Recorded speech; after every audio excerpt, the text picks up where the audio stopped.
सुखबीर जी, मेहरबानी करके साथ में आ जाए हमारे।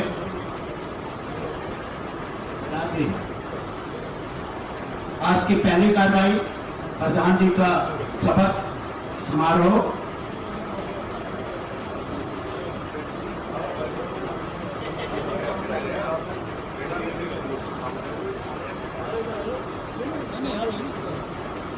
आज की सभा में जो हमारे प्रधान है उनको मैं शपथ दिला रहा हूँ। शपथ मैं ही लूंगा, क्योंकि कोई दूसरा दिलाता है शपथ को, उसमें इतना भाव नहीं होता जो भाव स्वयं में आता है। तो मैं अपने सबसे पहले doctor Bhimrao Ambedkar federation of social justice इस कार्यक्रम में आप सब लोग आए। सबसे पहले आपको बहुत बहुत जो है यहाँ आकर के आप लोगों ने जो है ये हौसला अफजाई की है संगठन की।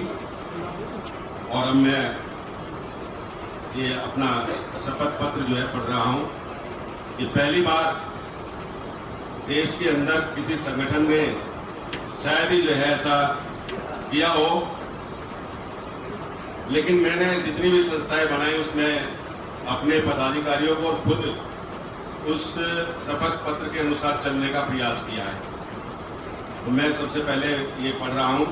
मैं प्रोफेसर हंसराज सुमन, तथागत भगवान बुद्ध, संत कबीर साहेब, महात्मा ज्योतिबा फूले व डॉक्टर भीमराव अंबेडकर जी को साक्षी मानकर यह शपथ लेता हूँ कि मैं doctor Bhimrao Ambedkar federation for social justice के अध्यक्ष पद का दायित्व पूर्ण निष्ठा, ईमानदारी एवं समर्पण के साथ निभाऊंगा। मैं भारत के संविधान में निहित न्याय, स्वतंत्रता, समानता एवं बंधुत्व के मूल्यों का सम्मान एवं पालन करूंगा तथा बाबा साहब डॉक्टर भीमराव अंबेडकर के विचारों एवं आदर्शों से प्रेरित होकर सामाजिक न्याय, मानव गरिमा, समान अवसर एवं संवैधानिक मूल्यों की स्थापना के लिए सदैव कार्य करूंगा। मैं यह संकल्प लेता हूं कि संस्था के संविधान, नियमों एवं उद्देश्यों का पालन करूंगा, संस्था की गरिमा, प्रतिष्ठा एवं एकता को बनाए रखूंगा तथा किसी भी प्रकार की जाति, धर्म, लिंग, भाषा, क्षेत्र या अन्य किसी आधार पर भेदभाव न ही करूंगा और न ही होने दूंगा। मैं अपने पद का उपयोग केवल जनहित, सामाजिक उत्थान एवं संगठन के उद्देश्यों की पूर्ति के लिए करूंगा तथा किसी व्यक्तिगत स्वार्थ, पक्षपात या अनुचित लाभ के लिए अपने पद का दुरुपयोग नहीं करूंगा। मैं संस्था के सदस्यों के अधिकारों का सम्मान करूंगा, उनके साथ पारदर्शिता एवं उत्तरदायित्व के सिद्धांत का पालन करूंगा तथा संगठन के लोकतांत्रिक, समावेशी एवं सशक्त बनाने के लिए निरंतर प्रयासरत रहूंगा। मैं अपने अध्यक्ष पद पर किए गए इस दायित्व के प्रति विश्वास हेतु फेडरेशन के समस्त पदाधिकारियों का धन्यवाद एवं आभार प्रकट करता हूं। नमो बुद्धाय। जय भीम, जय संविधान।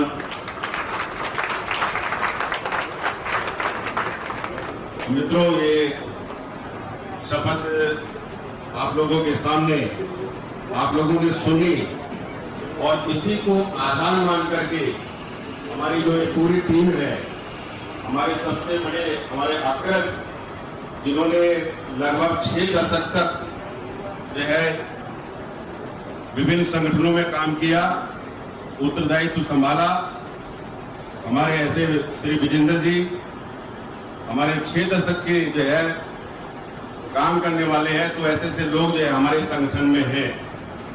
प्रियंक साहब लगभग इन्होंने भी 6 दशक से ज्यादा जो है समाज के लिए काम किया, हमारे उपाध्यक्ष हैं। आनंद जी, जिन्होंने 4 दशक से ज्यादा विभिन्न संस्थाओं में रह करके जहां ये काम कर रहे थे वहां समाज की जो संगठन थे उन संगठनों में भी काम किया। 4 दशक तक का इनका अनुभव है। चोपड़ा जी जो है, आ जाइए चोपड़ा जी, आ जाइए। संगठन को कैसे जो है चलाया जाए, वो एक कहावत है या वो कहा जाता है, गाना है कि तेरे चेहरे में वो जादू तेरी ओर चलाता हूँ। तो वो जो है चोपड़ा जी है। चोपड़ा जी को देख करके कह नहीं सकते, सामने जरूर है, लेकिन चेहरे की सुंदरता मत देखिए, जो काम करने की इनमें जो शक्ति है, जो ऊर्जा है, वो केवल 18 साल के व्यक्ति के समान है। अगर इनको 2 बजे भी फोन करेंगे आप रात को, क्योंकि मैंने 4 महीने में देखा है इधर जी, ये 2 बजे भी जो है मैं कहूंगा कि चोपड़ा जी क्या कर रहे हो, सर संगठन का काम कर रहा हूं। तो ऐसे व्यक्ति जो है इस संगठन में है, इनके लिए एक बार जरा ताली जरूर बजा दीजिए। मेहरा साहब, डॉक्टर मेहरा जी, MS मेहरा जी, लगभग इनको भी 5 दशक का अनुभव है। मैं इसलिए कह रहा हूं 5 दशक का, आप आयु पे मत जाइए, देख रहे होंगे सब के सब जो है 60 से पार के हैं, सबके सब, कोई 70 के है, कोई 80 के, कोई 75 के हैं। उम्र पे मत जाइए, इनका जो अनुभव है उस अनुभव के आधार पर ये काम किया है। तो मेहरा साहब ने भी जो है रेलवे में वो काम करके दिखाए हैं जो किसी संगठन ने नहीं किए।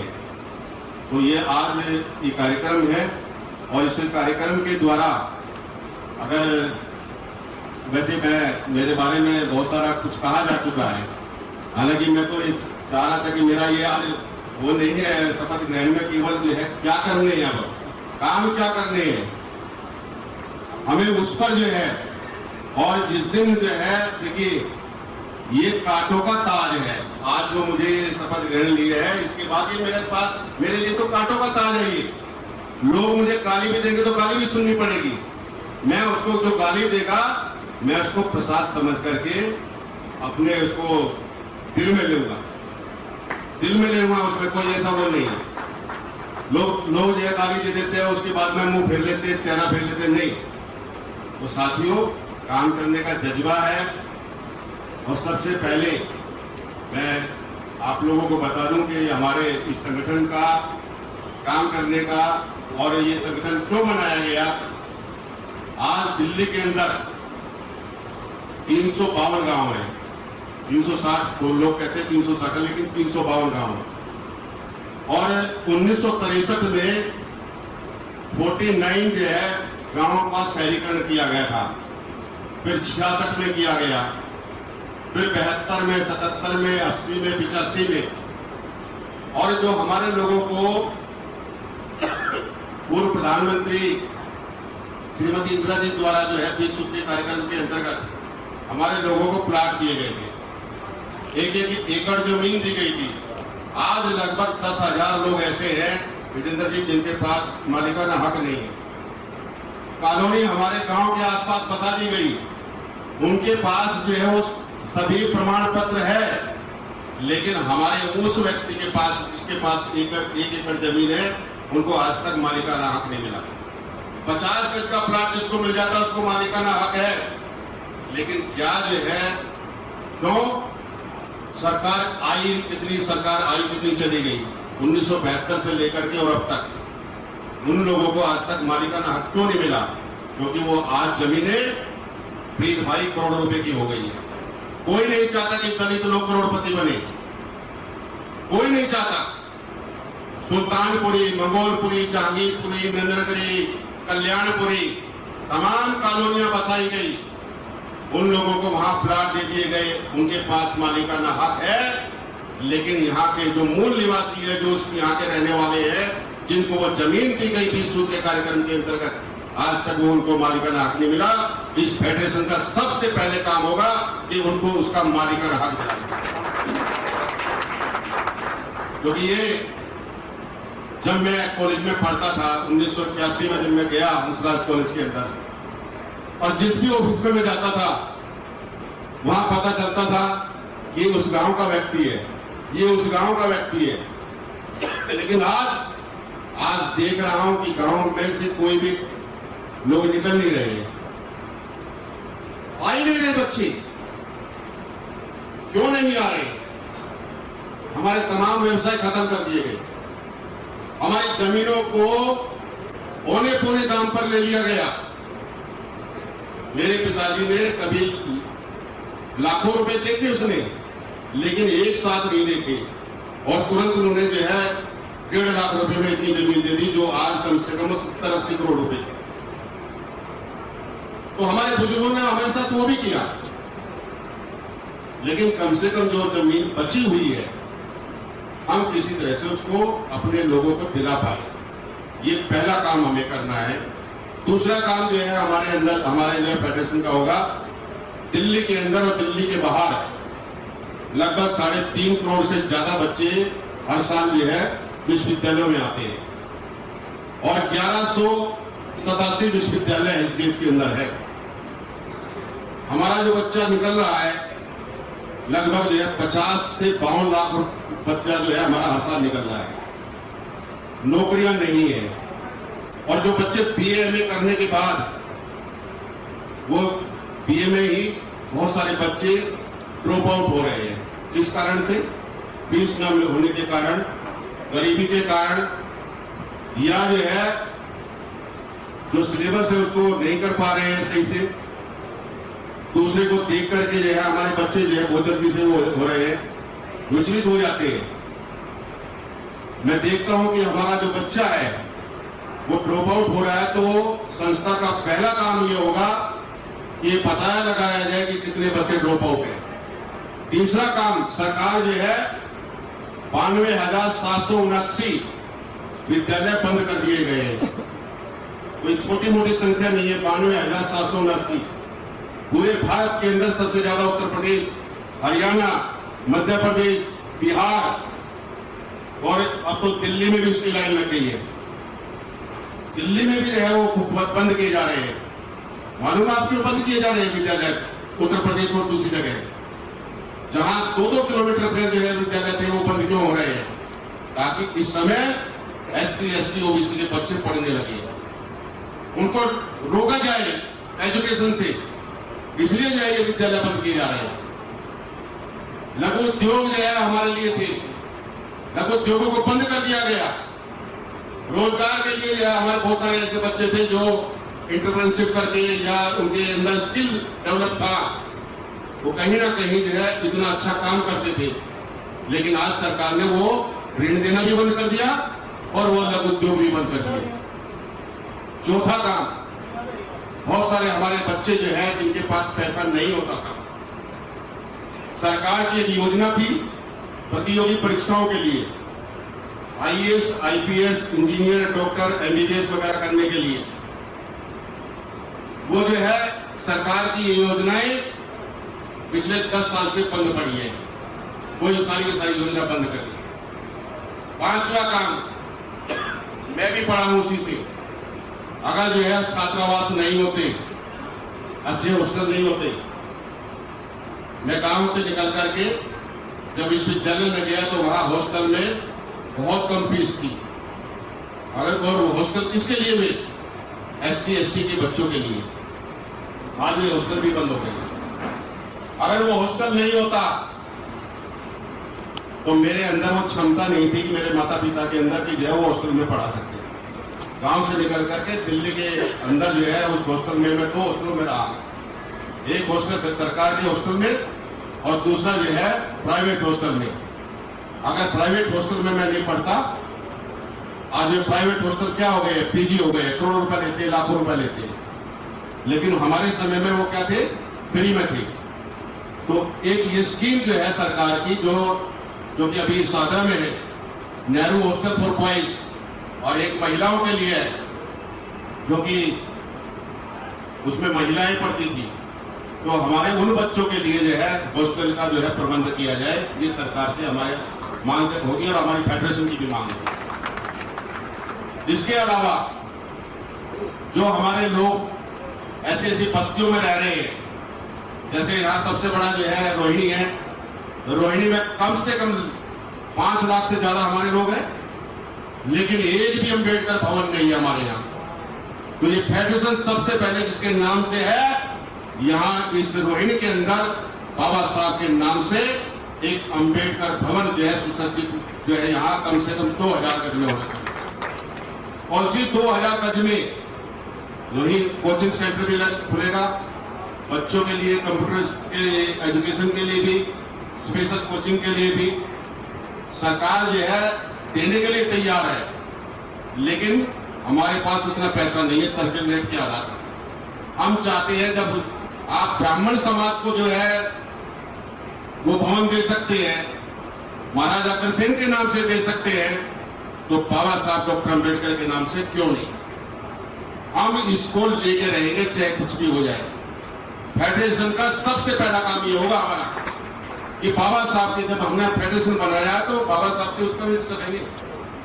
सातवां काम जो है, जो हमारे दिल्ली देहात के अंदर कोई भी ऐसा सामुदायिक भवन उनके लिए नहीं है। भवन बना दिए गए, लेकिन उन भवनों को हालत जाकर देखिए, टूटे फूटे पड़े हुए सारे जो है चौपाल है या सामुदायिक भवन है।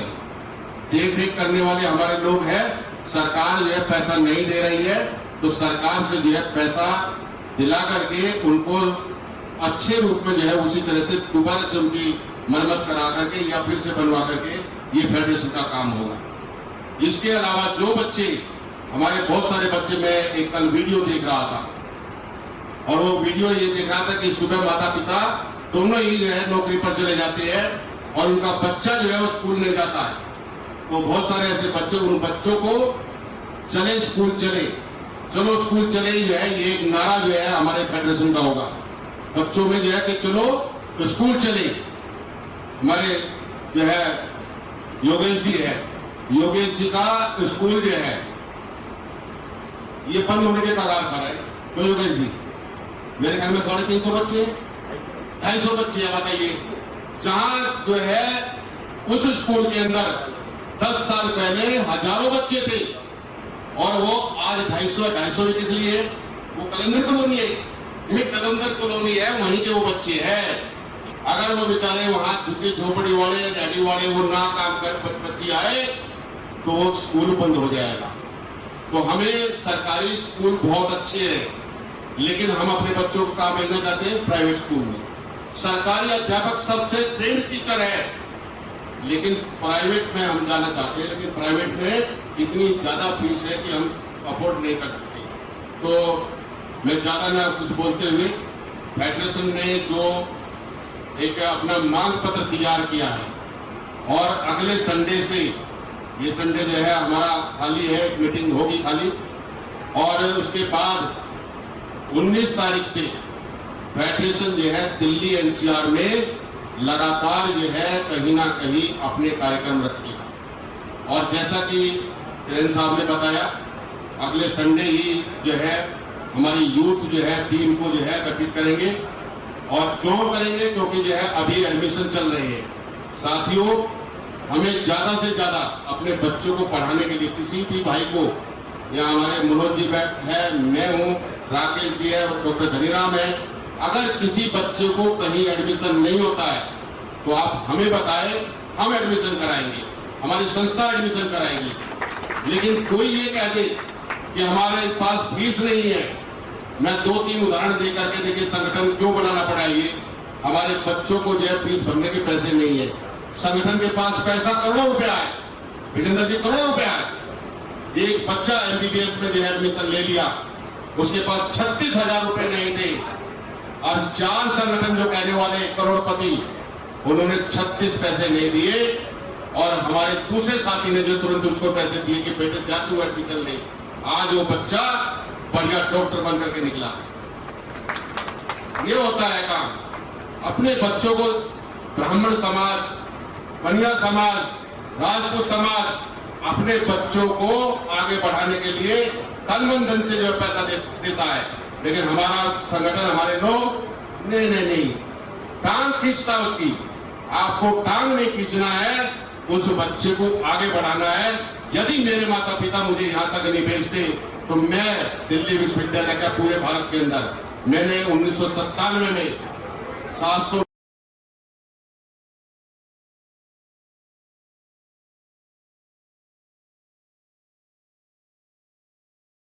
के अंदर वो रिपोर्ट रखवाई थी। अटल बिहारी वाजपेयी जी को 5 बार मेरा नाम लेने के लिए बाध्य हो गए। ऐसे नहीं वो हुए थे जब मैंने पूरे का पूरा आंकड़ा दिखाया कि 75,000 वैकेंसी प्रोफेसर की उस तरह खाली थी। आज भी 15,000 में से जो है 5 लाख वैकेंसी प्रोफेसर की खाली पड़ी हुई है। कौन भरेगा इनको? जब तक हम लोग तैयार नहीं होंगे, जब तक हम लोग सड़कों पर नहीं उतरेंगे, कोई भी अधिकार ऐसे नहीं मिलेंगे। धीरे धीरे आरक्षण खत्म हो रहा है और एक सबसे बड़ी बीमारी जो है आ गई है, जो कि हरियाणा में है। हम लोग जो है पढ़ने लगे हैं ए और बी कैटेगरी। ये ए और बी कैटेगरी को खत्म कराना है, नहीं तो दोस्तों ये ए बी कैटेगरी आ गई तो जो है एनएफएस होते रहेंगे, not found suitable, not found suitable होते रहेंगे बहुत सारे जो है।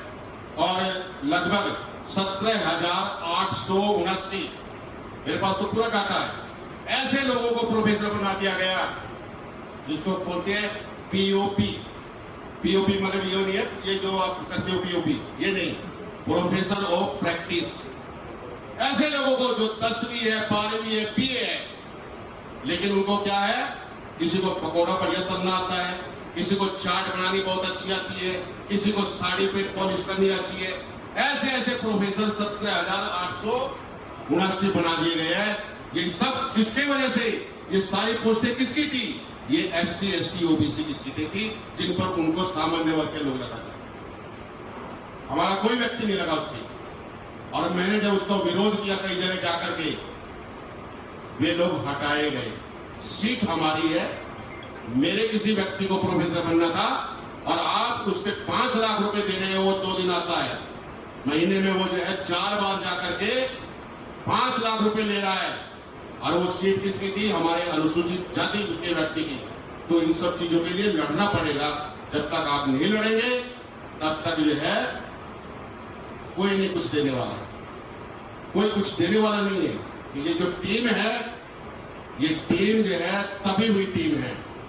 इन्होंने जो है थपेड़े खाए हैं, लू में भी, गर्मी में, बरसात में, सब जगह इन्होंने ऐसे ऐसे थपेड़े खाए हैं, तब जाकर के ये टीम तैयार हुई है।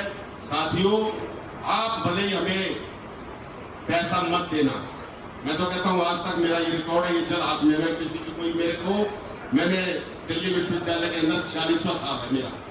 कोई आदमी ये कह दे कि अंसार सुमन ने पर्ची काटी हो, पर्चे नहीं काटता मैं कभी, कोई पर्ची नहीं।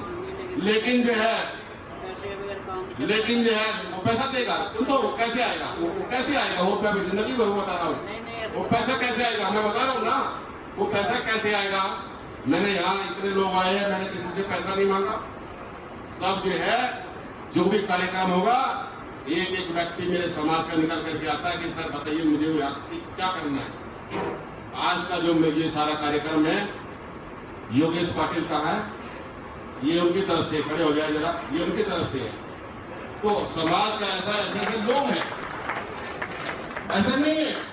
हम जहां जाएंगे, हम बच्चों के लिए, विजेंद्र जी मैं कह देता हूँ 100 बच्चों की काफी किताबें आनी चाहिए। हमारे पास ऐसे ऐसे लोग हैं तो ये कहते हैं कि पैसा दूंगा, मेरा नाम नहीं आना चाहिए, लोगों के बीच हमारा नाम नहीं। तो हमारे संस्था में ऐसे ऐसे लोग आएंगे सर, बिना उसके लिए, ठीक कह रहे हैं आप पैसा करें, लेकिन हम जबरदस्ती किसी से नहीं, कोई वो नहीं है। लेकिन हंसराज सुमन संसद से सड़क तक लाखों लोग जो है जब चलते थे, हम जो है आंदोलन करने के लिए, सैकड़ों लोग, हजारों लोग, सड़कें भर जाती थी, सड़कें, इसलिए काम करते थे, काम होता था। लेकिन आज इस समाज में बहुत सारे डीलर हो गए हैं, डीलर, लीडर नहीं है, डीलर, जो कि पार्टियों के डीलर है। हमें वो पार्टियों के डीलर नहीं बनना है, हम पार्टियों के डीलर नहीं, हम समाज के वे लोग हैं जो समाज के लिए काम करने वाले हैं। हम किसी पार्टी के वो नहीं, एजेंट नहीं है। पार्टी हमारे पास आएगी, हम पार्टी के पास नहीं जाएंगे, ये हमारा मोटो होना चाहिए। पार्टी वाले आपके पास आएंगे कि आप बताइए हमें क्या करना है, लेकिन वो तभी बनेगी जब आप इस संगठन के साथ कंधे से कंधा मिलाकर के खड़े होंगे, नहीं तो जो है संगठन नहीं चलेगा। जब एक ही आवाज में कि इतने लोग आने चाहिए, सामने वाला CID भी पूछे हाँ जी कौन है आप, कहां से आए हो, लेकिन अगर किसी ने कह दिया नहीं जी मैं तो वहां से आया हूं, उन्होंने बुलाया था मुझे, नहीं मैं सिपाही हूं इस फेडरेशन का, जेल में नहीं चलना, जेल में नहीं चलिए, लेकिन आप डटे रहिए, आपके काम तभी होंगे। इन्हीं शब्दों के साथ आप लोगों ने जो है ये सम्मान दिया, यहाँ आए, तो मैं आपको पुनः एक बार फिर से जो है आपको धन्यवाद तो बाद में हमारे साथी देंगे ही, लेकिन मैं अपनी तरफ से आप लोग यहाँ आए, मैं पुनः अपनी ओर से, संगठन की ओर से एक धन्यवाद करता हूँ और आपको बधाई भी देता हूँ कि आप आने वाले समय में जो है अच्छा काम करेंगे, संगठन के साथ मिलकर के रहेंगे। इन्हीं शब्दों के साथ जय भीम, नमो बुद्धाय, जय संविधान, जय भीम। बहुत अच्छी बात है।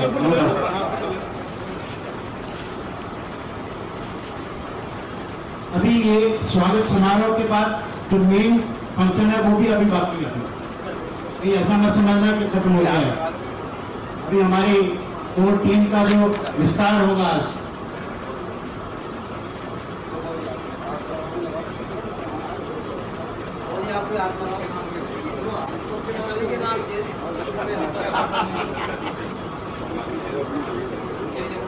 समाज के नाम कह दिया। समाज ये सभी की तरफ से है साहब।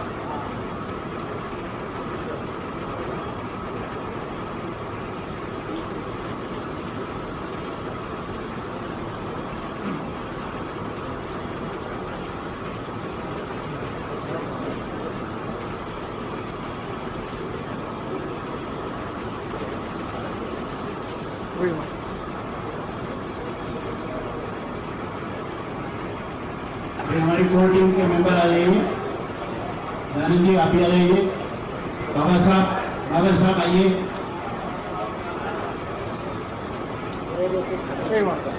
पकड़ी के माही लो आप तो। दो चीज़ों का मायरे पकड़ी करो।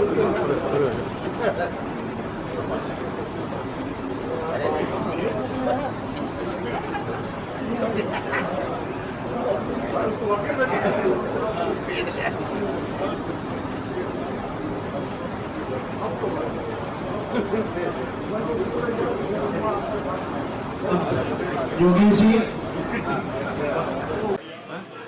आपका हमारे चैनल पर स्वागत है। और मैं बैठा हूँ रोहिणी के अंदर और हमारे साथ है प्रोफेसर हंसराज सुमन जी और 360 के प्रधान श्रीनिवास जी। आज इन्होंने शपथ ली कि मैं समाज के लिए आगे बढ़ के काम करूँगा और कुछ काम इन्होंने गिनाए जिन पर वो अमल भी करेंगे और समाज को साथ लेके, अपनी पूरी टीम को साथ लेके लोगों का भविष्य सुधारेंगे। SC ST OBC समाज को, शायद हो सके तो जनरल समाज का भी सुधार देंगे। तो जो उनकी डॉक्टर भीमराव अम्बेडकर फेडरेशन है, उनका आज शपथ ग्रहण समारोह था। और चलिए बातचीत करते, क्योंकि सर को आज काफ़ी लोगों ने पगड़ी बांधी, पगड़ी की जगह नाम ली तो सर पे पगड़ी रखी, गुलदस्ते मिले, बाबा साहब की तस्वीरें मिली। सर इन सब चीज़ों को आप कैसे देखते हो, क्या कहना चाहोगे इसको लेके? देखिए, दो तीन चीजें हैं। ये पगड़ी नहीं, कांटों का ताज है। दूसरा, ये पगड़ी नहीं, समाज का सम्मान भी है। दोनों चीजें हैं। इस पगड़ी को आप कैसे देखते हैं, समाज कैसे देखता है, या मैं कैसे देखता हूं, क्योंकि इस समाज ने जो ये सम्मान दिया है, इस सम्मान के बाद आज के बाद मेरी सबसे ज़्यादा ड्यूटी बन गई है। ड्यूटी किस लिए? जो मेरे समाज ने मेरे ऊपर विश्वास किया है, उस विश्वास को मैं कभी डगमगाने नहीं दूंगा। इतने बड़े लोगों ने जो है विश्वास जगाया है कि आपके ऊपर ये उत्तरदायित्व दिया जा रहा है, तो ये उत्तरदायित्व जो है न केवल दिल्ली, पूरे भारत के अंदर जो है इस उत्तरदायित्व का निर्वाह मैं अपने इस फेडरेशन के माध्यम से, और जो शपथ ली है, शपथ ग्रहण में मैंने खुलेआम कहा है, जो काम नहीं हुए हैं, अभी तक हो जाने चाहिए थे, वो नहीं हुए, तो ये फेडरेशन प्राथमिकता के आधार पर उनको लेगा और काम कराएगा। सर जो आज के जो हालात बने हुए, सरकारें जो आपको देख रहे हैं SC ST OBC के काम को नकारती है, 85% जो है सीटें प्रोफेसर की खाली भी पड़ी है। आपको लगता है कि गवर्नमेंट जो आप बातें रखोगे या जो सीले आवाज़ के साथ उठाओगे मानेगी?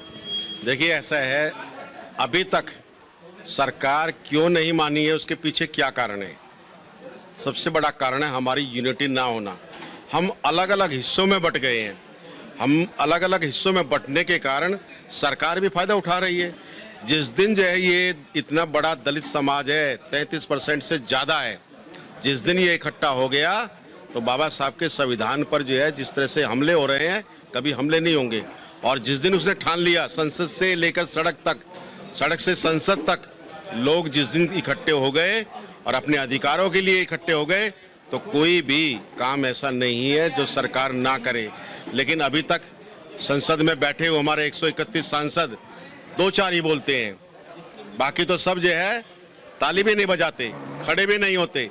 तो ऐसी स्थिति में संसद में जाने वाला सांसद कहीं ना कहीं वो पार्टियों से प्रतिबद्ध है, पार्टियों से जुड़े हुए हैं, बंधा हुआ है। वो समाज को इसलिए चिंता उसकी नहीं है।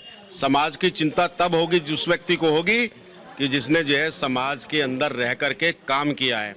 अभी तो क्या है, वो कह देता कि आपने मुझे समाज ने नहीं चुना है, मुझे तो पार्टी ने चुना है, पार्टी ने मुझे टिकट दिया है, पार्टी की वजह से मैं आया हूं। तो जिस दिन मेरे समाज का व्यक्ति समाज से निकल करके संसद में जाएगा तो चंद्रशेखर आजाद की तरह से दहाड़ेगा।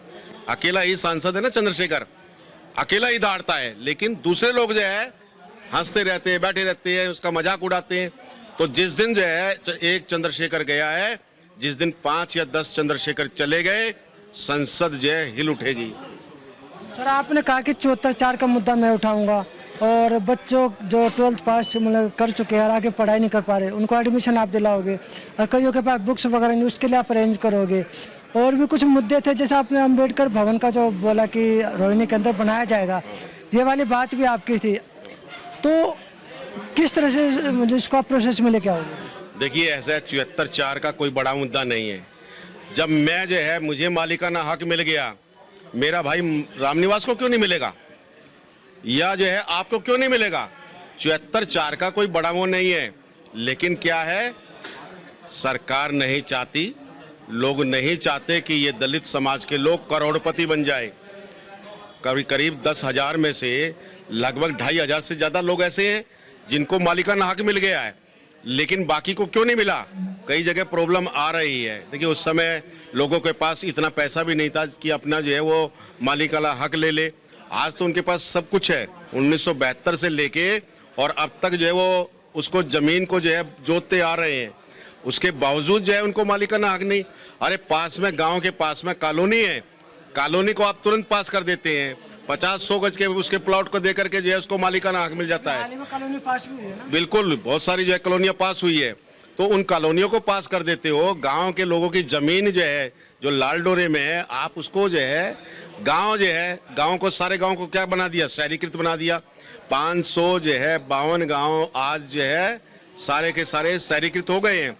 लेकिन उन शहरीकृत गांवों में ना तो शहर जैसी सुविधाएं हैं, कर लगाया जाता है, टैक्स ले रहे हैं उन पर, लेकिन टैक्स लेने के बावजूद भी वो सुविधा नहीं है। आवासीय कॉलोनियों के पास सारी सुविधाएं हैं, ना जल निकासी है, ना तालाब है, ना कुएं हैं, ना उनके पास स्वच्छ पानी है। गांव के लोग जो है आज भी नारकीय जीवन जी रहे हैं, ना वो शहर के हो पाए और ना ही गांव के। इसलिए दोनों में किसी प्रकार की कोई सुविधाएं नहीं है। इसलिए इस जो है फेडरेशन का ये मानना है कि हम जो है पूरी तरह से इनके लिए लड़ेंगे। और 74(4) का जहां तक सवाल है, सरकार जो है जिस दिन जो है 10,000 लोग सड़क पर आ गए, उसी दिन जो है ये हमारा समाधान हो जाएगा। आखिरी संदेश आप लोगों को क्या देना चाहोगे प्रधान बनने के बाद फेडरेशन का? आखिरी संदेश ये है कि हम यूनाइट रहे, संगठित रहे, और बाबा साहब ने कहा है कि शिक्षित बनो। शिक्षित रहोगे तो अधिकार जो है मांगने में देरी नहीं मिलेगी। इसलिए सब लोग जो है संगठित रहेंगे तो संगठन में शक्ति होती है, और जब संगठन में शक्ति होती है जो सारे मुद्दे जो है अपने आप हल हो जाएंगे। तो जो सबसे पहले बाबा साहब को पढ़े, ज्योतिबा फुले को पढ़े, रमाबाई को पढ़े, कबीर साहब को पढ़े, तथागत भगवान बुद्ध को पढ़े और उनके सिद्धांतों को अपनाए, उनके विचारों को अपनाए और समाज के लिए काम करें। और जब समाज के लिए काम करेंगे तो यूनाइट हो जाएंगे, सारे मुद्दे अपने आप ही हल होते चले जाएंगे। तो ये थे हंसराज सुमन जी, जिन्होंने बताया कि आगे फेडरेशन के माध्यम से वे समाज के लिए क्या काम करेंगे, किस तरह से करेंगे, 74(4) के मुद्दों को भी उठाएंगे और अम्बेडकर भवन भी खोलेंगे रोहिणी के अंदर, और भी बहुत सारे काम जो इन्होंने बता दिया आप लोगों को। तो मैं विजय पुनिया, मुझे दीजिए इजाजत, धन्यवाद। सोचा कि हम बजाय कोई एसोसिएशन बनाए या कोई मंच बनाए, हम एक फेडरेशन बनाते हैं, जिस फेडरेशन का मेन काम होगा कि जितनी भी हमारी आसपास में एसोसिएशन बनी हुई है, मंच बने हुए हैं, उन सबको इकट्ठा करके एक मंच के नीचे लाया जाए। ये 100% सही मैं मानता हूँ कि जिसने भी कोई भी मंच बनाया, कोई भी संस्था बनाई, कुछ लोग तो उसके अंदर मेहनती हैं, जो उनके दिलों दिमाग के अंदर ये आया कि हम बाबा साहब के नाम पे कोई एसोसिएशन बनाए, कोई फॉर्म बनाए, कोई मंच बनाए। अब बात उसमें सबसे बड़ी क्या रह गई है, वो यही है कि वो क्या उस मिशन को आगे बढ़ा पाए। सबसे बड़ी बात यह है कि उस मिशन को आगे नहीं बढ़ा पाए। अगर वो उसको आगे बढ़ाते तो मुझे नहीं लगता हम सब लोगों को इतनी संस्थाएं बनाने की जरूरत पड़ती। सबसे बड़ा विडंबना क्या है हमारे समाज के अंदर, ये मैं मानता हूं और आप भी मानेंगे कि हमारी यूनिटी नहीं है। मैं आप सबसे ये जरूर कहूंगा कि आप चाहे किसी भी संस्था के साथ जुड़े हों, कोई भी काम करते हों, आप सब कम से कम एक मिशन को लेकर चलिए। जो बाबा साहब ने आपको मिशन दिया था, जो रास्ता बाबा साहब ने दिखाया आप लोगों को, एजुकेट, एजिटेट एंड यूनाइट, सबसे बड़ी बात। आप लोग इस वर्ड से तो सभी वाकिफ हैं, लेकिन उसको इम्प्लीमेंट नहीं कर पाते। तो हमने इसको रजिस्ट्रेशन के लिए जिस टाइम अप्लाई किया, we give a thought on this कि हम लोगों को कैसे इसके मेंबर बनाएंगे। या आप सभी कृपया ध्यान से सुनिए, यहाँ पे बहुत ऐसे भी लोग हैं जो इंडिविजुअल कैपेसिटी में हैं, कुछ ऐसे लोग हैं जो किसी मंच से जुड़े हुए हैं, किसी संस्था से जुड़े हुए हैं। तो हमारा मेन मकसद ये था कि इंडिविजुअल तो हमारे मेंबर होंगे ही होंगे, इसके अलावा जितनी संस्थाएं हैं वो भी हमारी मेंबर बनेगी।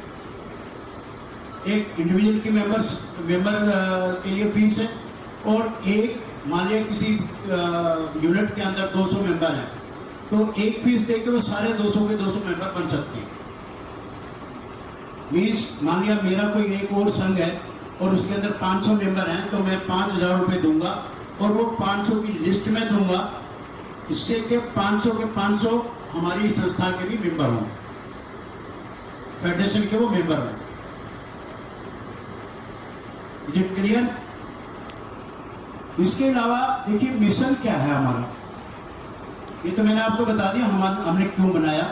मिशन हमारा ये है कि देखिए मैक्सिमम यहाँ जितने भी लोग बैठे हैं और अभी 60 से ऊपर है, छोड़ के फ्यू, अब 60 से ऊपर जो चला गया है, क्या बचा बोनस। उस बोनस में मैं ये चाहता हूँ कि आप कुछ सोसाइटी को दो, पे बैक टू दी सोसाइटी। धन्यवाद प्रिय जी, आप सभी को नमस्कार। एक बार गर्मजोशी के साथ हम बाबा साहब के सम्मान में नारा लगाएंगे। Doctor B.R. Ambedkar, doctor B.R. Ambedkar, doctor B.R. Ambedkar, भगवान बुद्ध की, भगवान बुद्ध की, भगवान बुद्ध की। धन्यवाद।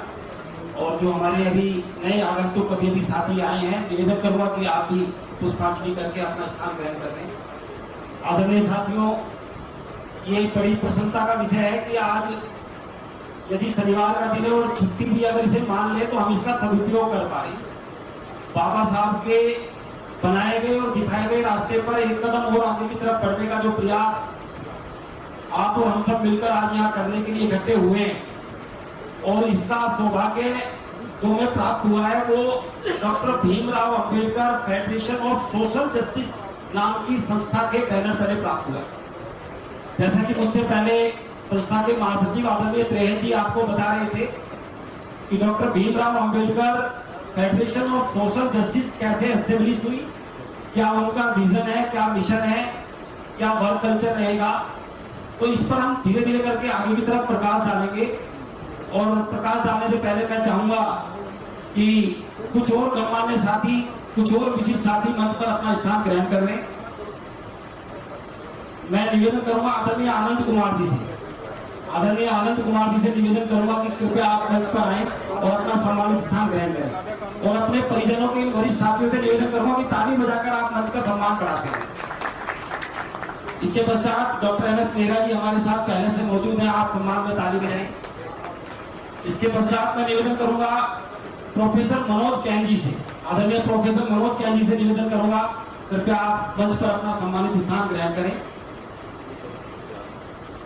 आज इस कार्यक्रम में शामिल होने के लिए जो सूची मेरे हाथ में आई है, जो दिल्ली और हमारे आसपास के क्षेत्र जितने भी हमसे लगाव रखते हैं, प्यार रखते हैं, इत्तेफाक रखते हैं एक विजन एक मिशन के रूप में, उनमें आदरणीय प्रकाश जी जो जय बिहार से आए हैं, बेसिकली राजस्थान के हैं, आपका कार्यक्रम में ढेर सारा अभिनंदन, ढेर सारा स्वागत है सर।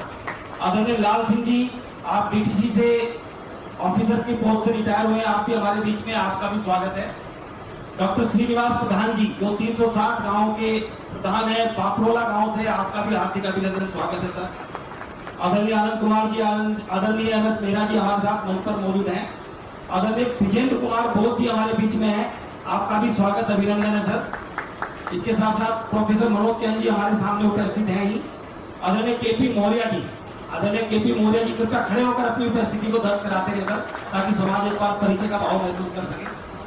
इसके पश्चात दिल्ली विश्वविद्यालय के एक बहुत ही कर्मठ और जुझारू हमारे लीडर, हमारे प्रोफेसर, हमारे बुद्धिजीवी आदरणीय डॉक्टर धनीराम जी हमारे बीच में हैं, आपका भी ढेर सारा अभिनंदन, ढेर सारा स्वागत है सर।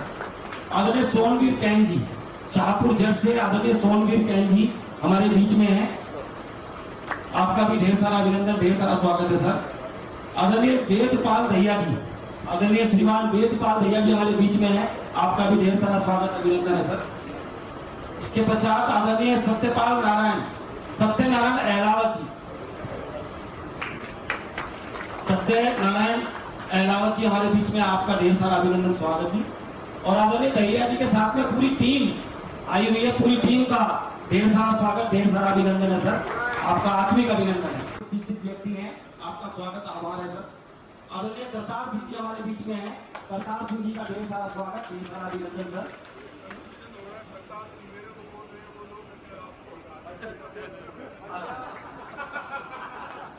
ठीक है सर।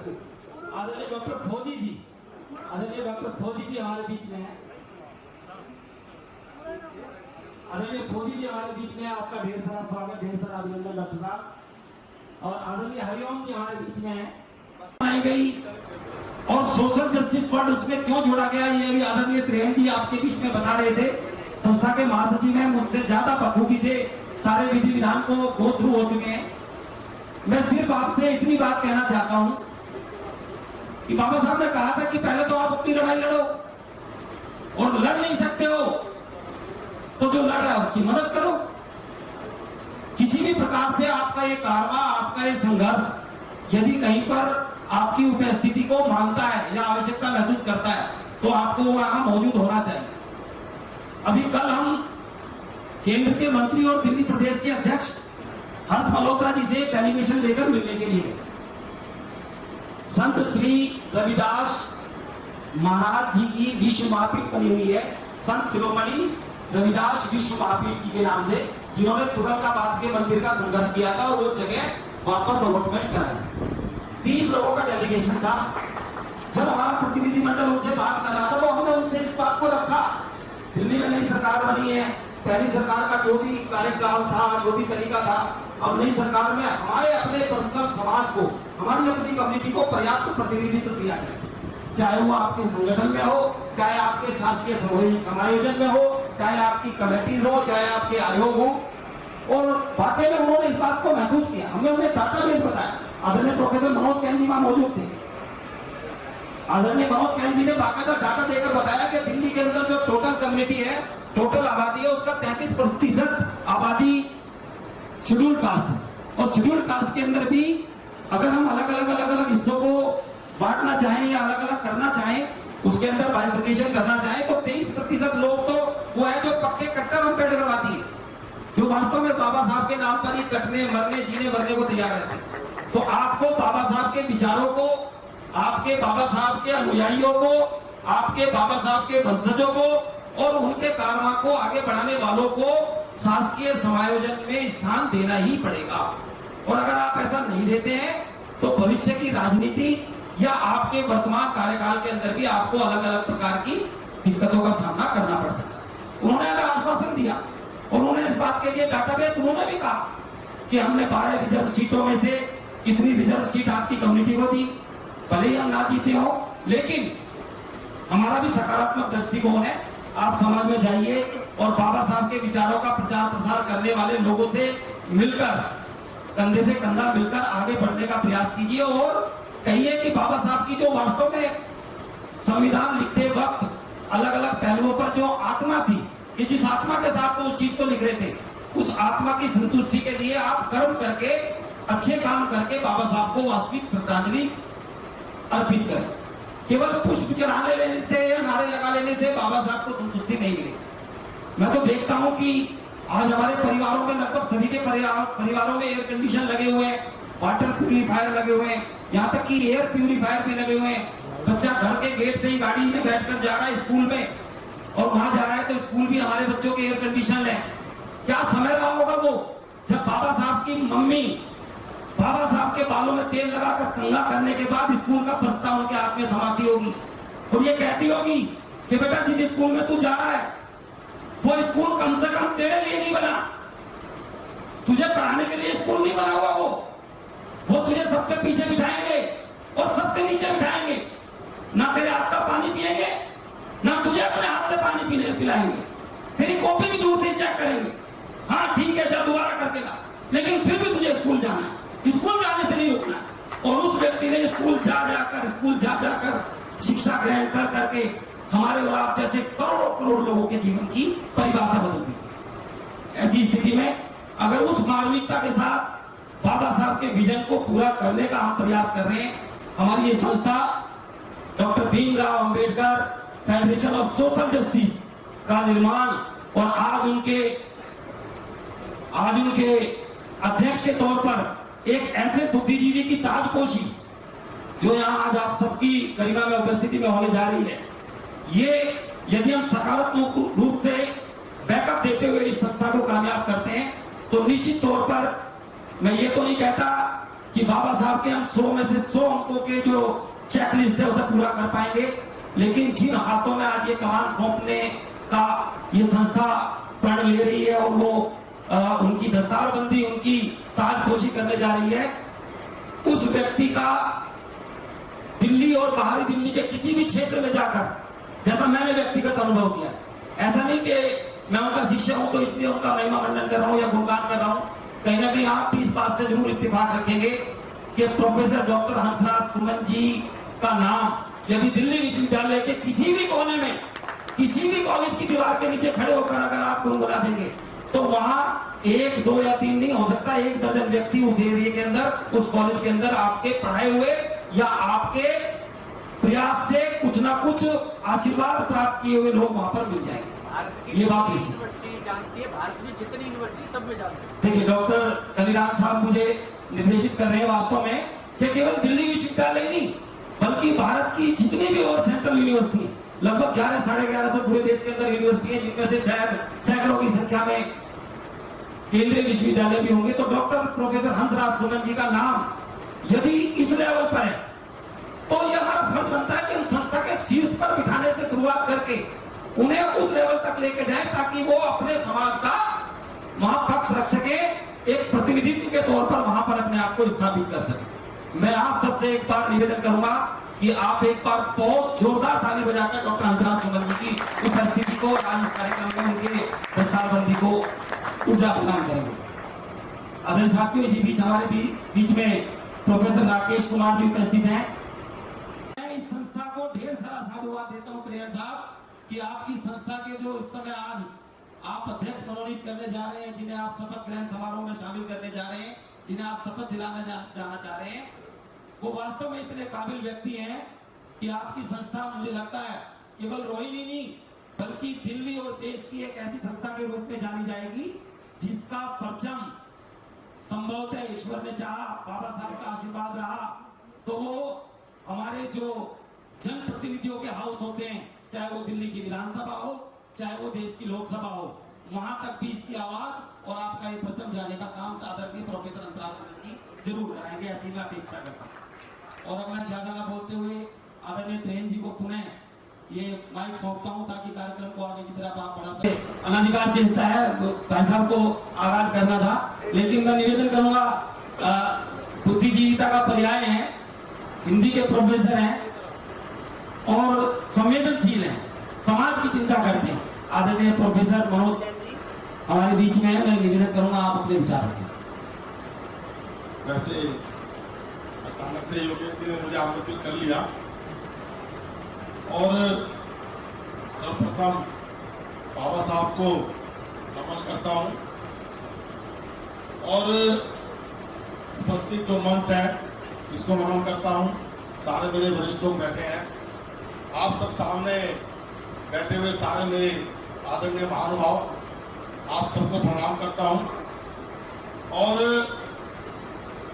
आज जो एक इतनी बड़ा आयोजन हुआ है doctor Bhimrao Ambedkar federation force justice social justice के लिए हमारे नवनियुक्त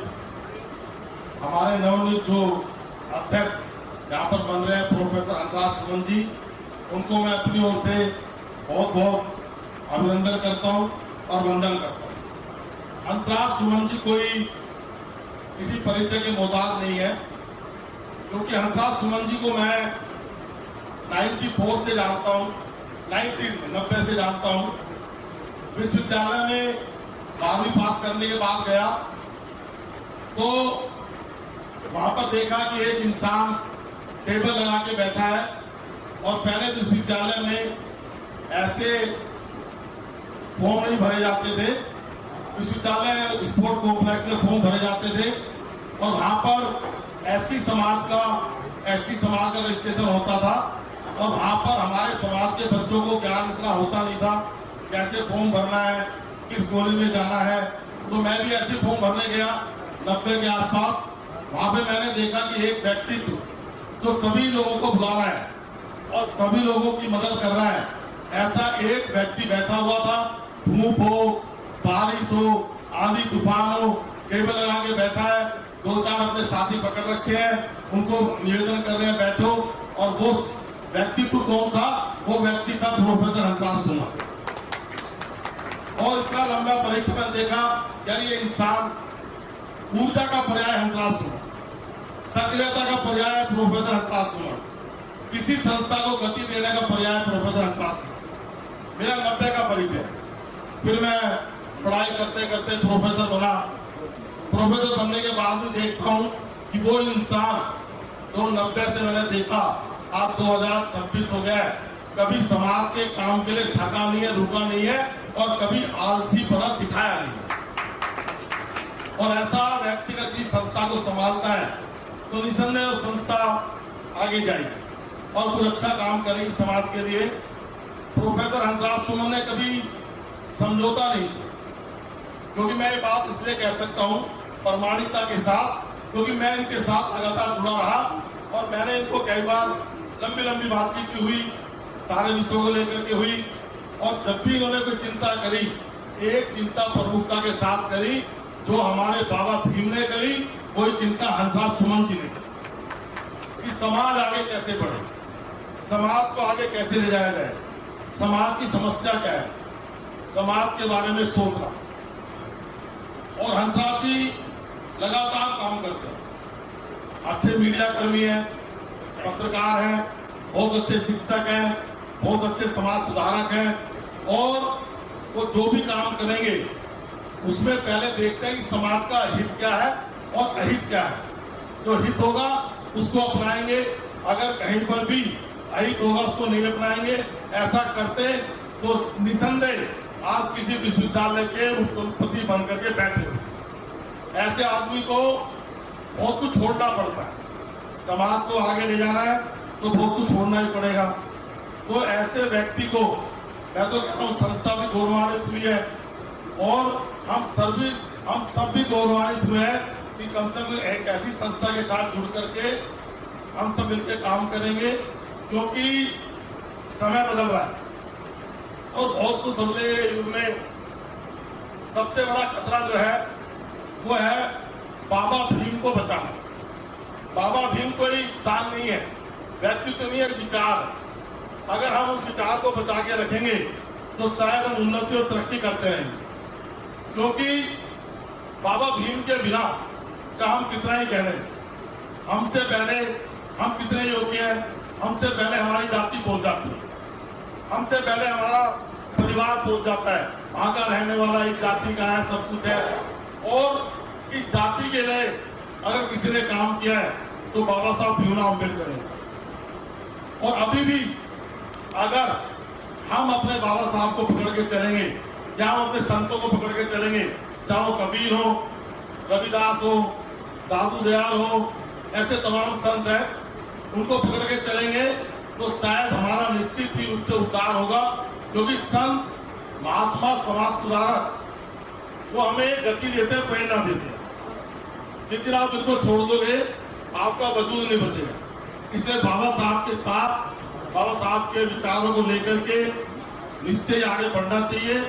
और इस संस्था ने जो निर्णय लिया है इसका मैं सम्मान करता हूं और बहुत वंदन करता हूं कि एक ऐसे व्यक्ति का चुनाव किया है जो कि पूरी दिल्ली नहीं, पूरी इंडिया में जानते हैं लोग। कहीं आप बात करो कि आप इस विषय पर जान, और चलता फिरता इंसाइक्लोपीडिया है, चलते फिरते डायरेक्ट आप इनसे जितने दस्तावेज चाहिए ले लीजिए, कहाँ कितने वीसी है, कितने प्रोफेसर हैं, सब जानते हैं। और ऐसे व्यक्ति हर जगह जहाँ जाते हैं उस संस्था को गति मिलती है। और इनके बारे में जब आप इनसे जुड़ेंगे ना तो आपको लगेगा। और एक चीज और बताऊं, तो सबसे कठिन काम है आपसे होना एक भले इंसान भी, सबके सुख दुख में खड़े मिलेंगे, एक भले इंसान भी। और जब कोई भला इंसान कहीं कोई चीज संभालता है तो इसका एक बहुमूल्य उद्देश्य होता है कि मैं सबकी भलाई करूंगा, समाज की भलाई करूंगा। मुझे बोलने का अवसर दिया, और भी लोग बोलने वाले हैं, बहुत अच्छा लगा आप लोगों के बीच में आके। मुझे संस्था की ओर से जो भी मुझसे मदद पड़ेगी मैं दूंगा। संस्था को आगे ले जाने के लिए काम जो भी हमारे बड़े भाई साहब, मेरे तो अग्रज है, बड़े भाई साहब की बात होती है, पूछता हूँ उनसे, राय लेता हूँ और आगे बढ़ता हूँ कि भाई साहब को देख लो। और जो भी राय देते हैं सब इतनी अच्छी काम राय देते हैं कि उससे आदमी का लाभ होता है। तो ऐसे व्यक्ति के लिए आप सब एक बार मेरी तरफ से जोरदार ताली बजाएं। बाबा साहब भीमराव अंबेडकर जी की बात योगी जी ने बहुत सारी कही, उनके बारे में सिर्फ एक ही कहूंगा, बाबा ना होते तो शायद मैं आज यहाँ ना होता, और जो मेरे मुकाबले से सब निकल रहे आप लोगों के बीच में शायद वो भी नहीं निकलते। क्योंकि तो सब हमने जो भी पाया है, और ये कहने में कोई किसी प्रकार का कोई भ्रम या कोई एक प्रकार से, क्योंकि चाहे हम कितनी योग्यता ले लें, अपॉइंटमेंट होगा, उप कुलपति की योग्यता होती है, घूम रहे हैं, उप कुलपति में अगर आरक्षण नहीं है तो नहीं बनाएंगे। प्रोफेसरों में अच्छी यूनिवर्सिटी में है, अगर आरक्षण नहीं है तो नहीं बनाएंगे। तो जो हमें प्रतिनिधित्व दिया है वो बाबा भीम ने दिया है। तो बाबा भीम को आप सब लोगों को बचाना है, बाबा साहब के विचार को बचाना है। बाबा साहब अगर हैं तो हमारा वजूद है। अगर बाबा साहब को तो आप ऐसे बसा लो मन में जैसे अभी कोई आप किसी देवता को बसाते हैं। तो मैं देखता हूँ बहुत से लोगों को।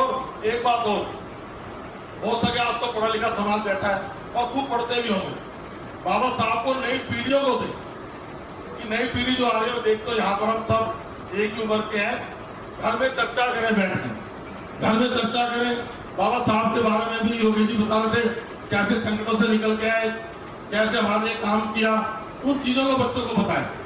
और हो सके तो बाबा साहब से जुड़े हुए तो दर्शनीय स्थान है वो बच्चों को जरूर दिखाएं। दिल्ली में भी कई है, दिल्ली से बाहर भी है, अपने संत महात्मा महापुरुषों के दर्शनीय स्थान जरूर दिखाएं।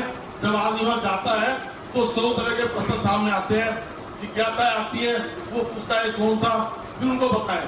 तो नई पीढ़ी को जरूर जोड़े। हम तो कोने में रह के जोड़ते ही है, लेकिन आप सब समाज के प्रमुख लोग बैठे हैं, अपने जगह जगह बाबा साहब के जन्म दिवस या पुण्यतिथि पर कार्यक्रम आयोजित करते हैं, वहां भी नए लोगों के, नई पीढ़ी के लिए कुछ आयोजन करें। इससे नई पीढ़ी समझे जाने, क्योंकि हमें आगे के लिए सोचना है। और बाबा साहब जितना नई पीढ़ी में जाएंगे उतना ही बाबा साहब का विचार फैलेगा। पूरे विश्व में सबसे ज्यादा प्रतिभा बाबा साहब की लगी, सबसे ज्यादा कार्यक्रम पूरे विश्व में अगर होते हैं तो बाबा साहब के ऊपर होते हैं। तो ऐसे व्यक्ति को नमन करता हूं और अपनी ओर से हंसराज जी को मैं बधाई देता हूं, अभिनंदन करता हूं। योगी जी ने समय दिया, बहुत बहुत धन्यवाद, बहुत बहुत आभार। बीच में एक और हमारे सामाजिक चिंतन का एक बड़ा ग्रुप अखिल भारतीय जुलाहा सेवा संघ कबीरपंथी जी के कुछ साथी, जिनमें KS बज्जर जी जो प्रेसिडेंट हैं, प्रेम कुमार कटारिया जी, आदरणीय हरिकिशन कालरा जी, आदरणीय अशोक कुमार जी, आदरणीय हीरा सिंह जी और एडवोकेट दयाराम बादला जी हमारे बीच में आए हैं। आप सबका हार्दिक अभिनंदन, स्वागत है सर। मैं निवेदन करूंगा कृपया आप बाबा साहब की प्रतिमा पर पुष्पांजलि। हमारे बीच विराजमान सभी शिक्षाविद, आपको देख करके मन इतना प्रफुल्लित हो रहा है कि मेरी हंसी अंदर से खुशी रुक नहीं पा रही। मैं आप सबका हार्दिक स्वागत, अभिनंदन एवं खैर मकदम करता हूं। मित्रों, मैंने अपने जीवन में, मैं टाटा पावर से असिस्टेंट जनरल मैनेजर रिटायर हुआ हूं। मेरा ये अनुभव है कि किसी भी संस्था में अगर कर्मचारी जुड़ते हैं तो जो संस्था का अध्यक्ष और जो संस्था का महामंत्री होता है उसकी कार्यशैली को देख करके जुड़ते हैं। मेरा ये व्यक्तिगत अनुभव है और मैं ये मानता हूं कि जिस तरह से इस फेडरेशन को अपने क्रियान्वित करने के लिए, बनाने के लिए इतनी मेहनत की है तो हम जानते हैं, लेकिन आज उससे ज्यादा खुशी हो रही है कि ये जो हमारा फेडरेशन है एक बहुत बड़ा आकार ले रहा है, बहुत बड़ा फैलाव हो रहा है। ये बहुत बड़ी खुशी की बात है। और इस खुशी में सबसे बड़ी बात है कि जो से मैंने अभी कहा था कि किसी भी संस्था का अध्यक्ष, किसी भी संस्था का महामंत्री, वो अगर करवट जुझारू होता है तो संस्था अपने आप बहुत बड़ा रूप ले लेती है। तो आज हमें बहुत खुशी का अनुभव हो रहा है कि हमारे जो आकर्षक काठी के मालिक है, जो एक जिसको कहते हैं संघर्ष करने वाले हमारे जो ना लीडर है, वो आज हमारे बीच सुमन जी, हंसराज सुमन जी, जो हमारी फेडरेशन के अध्यक्ष बने, हम इनका बहुत बहुत बनने पर हार्दिक स्वागत, अभिनंदन एवं खैर मकदम करते हैं। क्योंकि कहते हैं कि सूरज हूं, जिंदगी की रमक छोड़ जाऊंगा और साथियों अगर डूबेगा तो भी अपनी शपथ छोड़ जाऊंगा। ऐसे हमारे हंसराज सुमन जी हैं। और ये पहली बैठक है। देखिए, मैंने बहुत अपने डिपार्टमेंट के बाद में इस तरह से पहली बैठक देख रहा हूं मैं, तो एक बहुत थोड़े टाइम में इतना बड़ा रूप ले रही है। मैं तो यही प्रार्थना करूंगा, ये जो बैठक है ये बहुत बड़ा रूप लेती जाएगी, बहुत बड़ा रूप लेती जाएगी, क्योंकि ये सारे के सारे हीरे हैं। ये सारे चुन करके जो ना हीरे छाट करके यहाँ बैठे हुए, बड़ी मेहनत से सबका नाम, सबका देख करके सबको यहाँ सब आए और मन से आए, दिल से आए कि भाई जो ना हमने कुछ करना, और इस तरह से आए हैं। ये सामाजिक मीटिंग है और इस सामाजिक मीटिंग में हमें बहुत कुछ करना। और मैं एक बात और कह देता हूँ कि अब हम 60 साल से ऊपर हो गए, इसमें भी कोई शक नहीं है, लेकिन मैं ये भी कह देता हूँ कि अब हमारी जिम्मेदारी जो बच्चों की थी वो तकरीबन जो ना खत्म हो चुकी है। और साथ में ये कि संघर्ष जब करते हैं तो उसी का नाम आगे आता है। अगर मानती है हमारे साथ कुछ हो भी जाता तो कोई फर्क नहीं पड़ता, क्योंकि जब होने के बाद अगर कुछ हो जाता तब ज्यादा समाज में याद किया जाएगा। तो मैं तो यही कहूंगा कि जो ना जितना भी हम लोग समाज को दे पाए बहुत बेहद खुशी होगी। और मैं ज़्यादा ना कहते हुए बस यही कहूँगा कि हमारा जो ट्रेडिशन है वो आकार देता जा रहा है।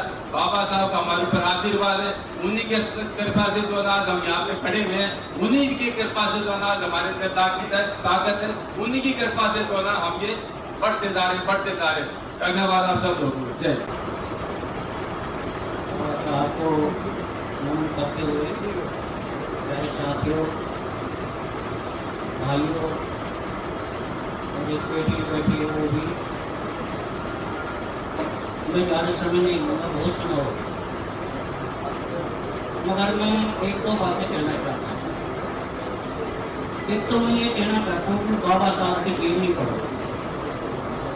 कितने लोग हैं मेरा हाथ उठाओ कि बाबा साहब की जीवनी पढ़ेंगे? 10 लोग हैं मुश्किल,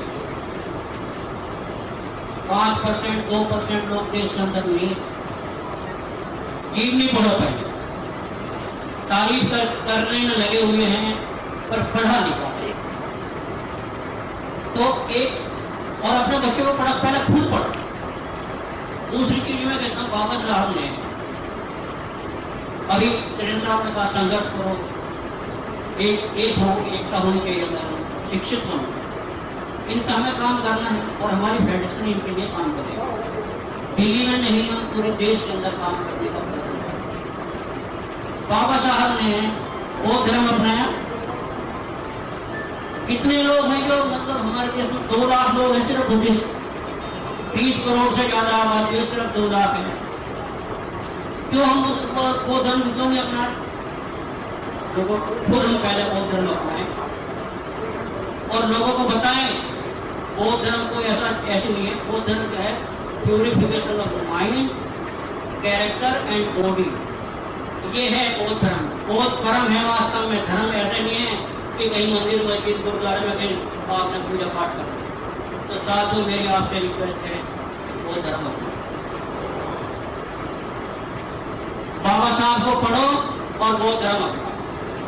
और हमारे साथ हमने संस्था बनाई है, हमारे साथ आप जुड़े आए हैं, बहुत अच्छी बात है। और लोगों को जोड़ो, हम तन मन धन से इसमें सहयोग करेंगे। और दिल्ली में नहीं, पूरे देश के लिए, जरूरतमंदों के लिए, अपने समाज के लोगों के लिए, SC ST OBC हमारा समाज है, सब सूत्र कैटेगरी से आ रहे हैं, SC ST OBC तीनों सूत्र हैं, तो हम इनके लिए काम करें। बस मेरी आप लोगों से यही कहना है। जय भीम। भगवान जी तो हमारी टीम के थे।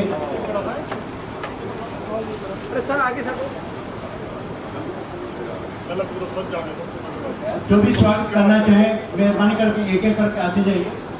योगेश जी उधर आ जाओ पीछे। खलीफा सोनवीर जी अभी आ जाएं।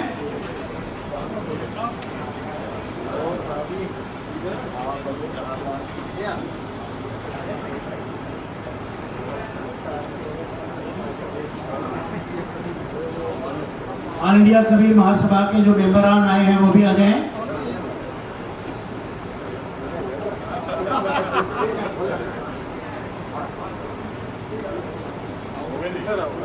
खोजी जी आप भी आ जाएं।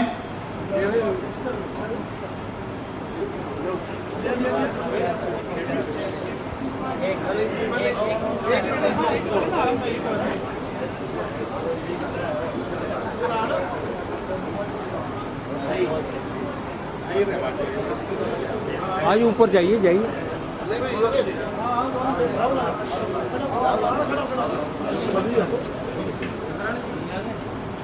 परिवार समारोह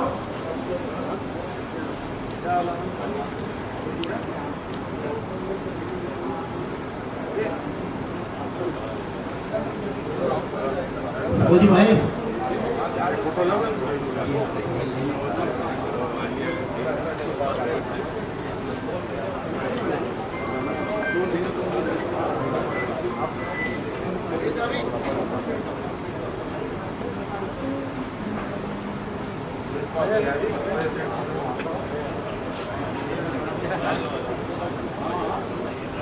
और भी कोई सज्जन लोग स्वागत के लिए आना चाहे प्लीज आ जाइए आगे।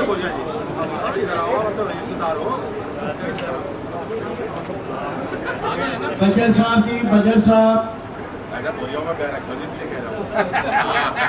ओके आओ हो गया नहीं हो रहा, हो गया 360 गांव के पंचायत के सरपंच साहब,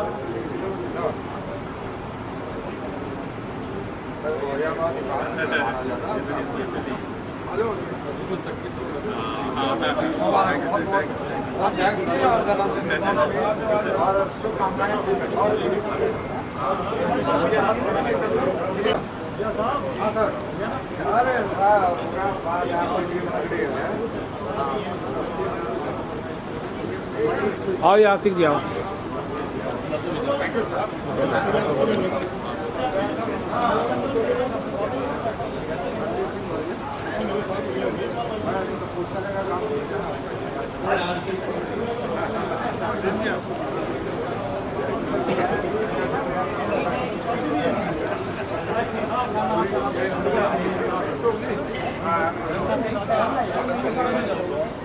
कोई नहीं बात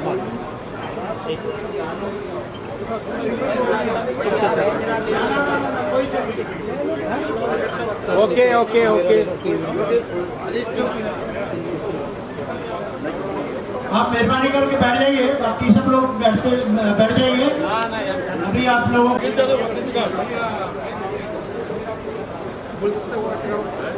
अरे इसको गुलदस्ते कैसे करो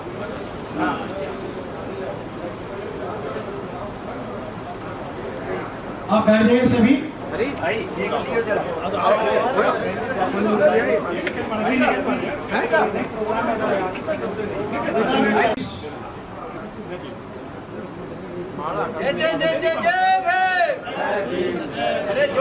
पार्टी के विस्तार के लिए आपसे बातचीत करेंगे।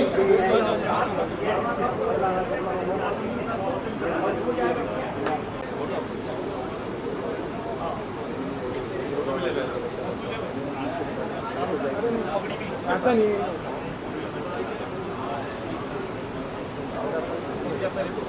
ये देखिए, ये जो स्वागत हो रहा है ना, ये दर्शाता है कि हमारे प्रधान के अंदर कितने गुण हैं और लोग उनकी कितनी इज्जत करते हैं। प्रधान जी, इसी हिसाब से मेहनत भी करनी पड़ेगी आपको, ये मत समझना। आपको बड़ी मुश्किल से ढूंढ के लाया हूं मैं। ऐसा 64 का नहीं, 24 का हूँ। बस देख लो, ढूंढ के लाए आपको। आ जाओ।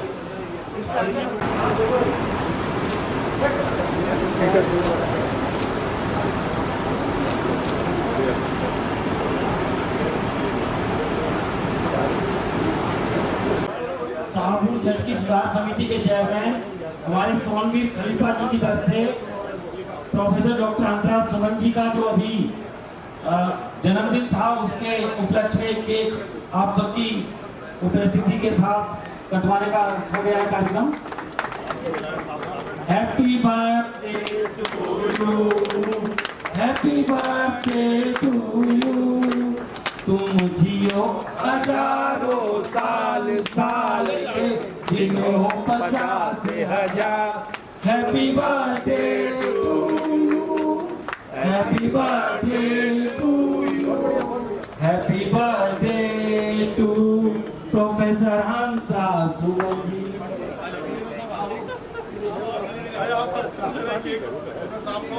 सभी साथियों से देख लेना, एक से पति के बाद जलपान के लिए आप प्रस्थान करते हैं। 5 मिनट के भाई टाइमिंग के बता दूं इनको। आप लोगों ने चम्मच से मिलाया, मैं तो इनको चम्मच देंगे। और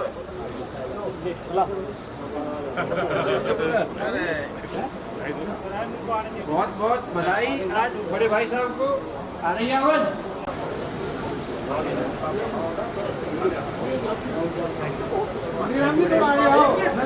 नीचे को बुला लो।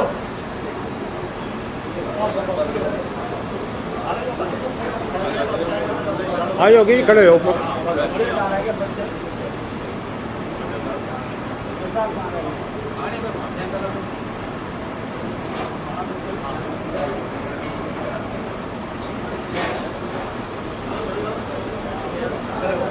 एक हमारी कार्यकारिणी का बुला लो उनको, बाकी उनको भी प्रीत जी को बुला लो। सत्यनारायण जी को बुला लो। बजर जी कहाँ है? बजर जी, सत्यनारायण जी, बजर जी, बजर जी को बुलाओ, सरपंच जी को बुलाओ। वीडियो में सरपंच जी देखो, सरपंच जी कहाँ आने लगे इतनी जल्दी? भूख लगे क्या? फोटो पे लगे कहानी का होना चाहिए।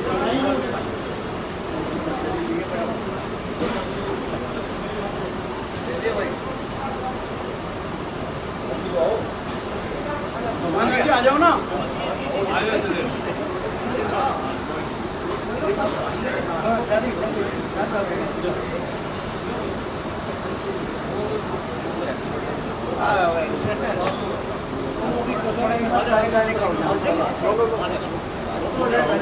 हो गया ऐसे लगाए रखो सब आप भी दिखाना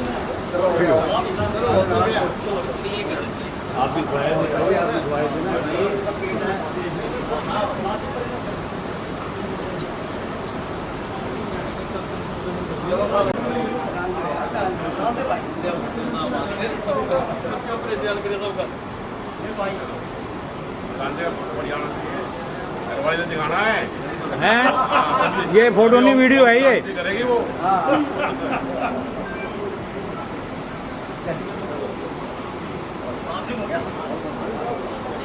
देख रहे हैं